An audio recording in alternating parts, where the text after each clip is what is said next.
It's an incredible read. Pivoting to today's media landscape, is there any common thread between this story and Rupert Murdoch and the succession there, and News Corp and the merger, which has now been called off? Well, this book has been compared to the TV series Succession, and having been watching it, and I love it, it is clearly an amalgam of material taken from the Murdoch family, some taken from Sumner Redstone. But for some reason, in these big media companies, in particularly, succession is a huge issue. I mean, it's cropped up at Disney just recently. Look, they got rid of the chief executive; they had to bring Iger back. The Murdoch family is struggling to figure out how to do that. The unbelievable battle that went on here at Paramount and Global. There does seem to be something about the spotlight that is on these media companies, and maybe it's just the sheer, the glamour, the power, the fun, whatever people think it is, that nobody wants to give these up once they're in the leadership positions. On the other hand, if you think running one of these companies is going to make you happy, or making the billions that Sumner Redstone did, this is a case study in how immense wealth does not bring happiness or peace of mind. No. Yeah, and you mentioned Disney and Bob Iger. What do you think will be key in that succession plan in order for it to not go horribly wrong like the last time?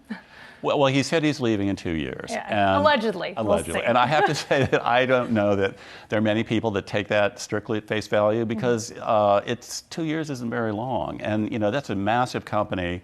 If he hadn't groomed a successor before, it may take longer than 2 years. There are some, talented people working there, but no obvious candidate to step in as soon as 2 years. And, I tip my hat to Iger. He's a master of communication. Wall Street loves him. Already the stock has gone up quite a bit.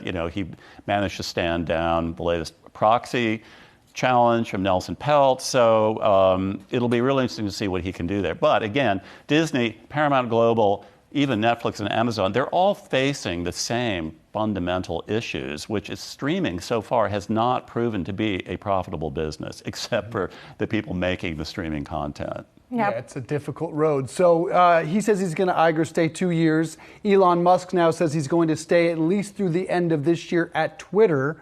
He sat with Rupert Murdoch at the Super Bowl, if there's a common thread there. How do you think that story plays itself out at Twitter? And does anyone want to work for Elon? Well, I will say this for Elon at Twitter. At least it has calmed down after the unbelievable chaos that was, running rampant there. I just, look, I'm not going to count Musk out. The previous formula was not really working there, and although he's taken some really, drastic measures, chopping the personnel, he is getting the cost down. The advertisers have fled, but will they come back? I wouldn't want to bet against him. And you hear that a lot. He's done pretty well with Tesla and with SpaceX and most other things he's touched. Allie, Canal, thank you. James Stewart, the book is Unscripted. Check it out. Some incredible storytelling. Great to see you, sir. Thank you. Thank you.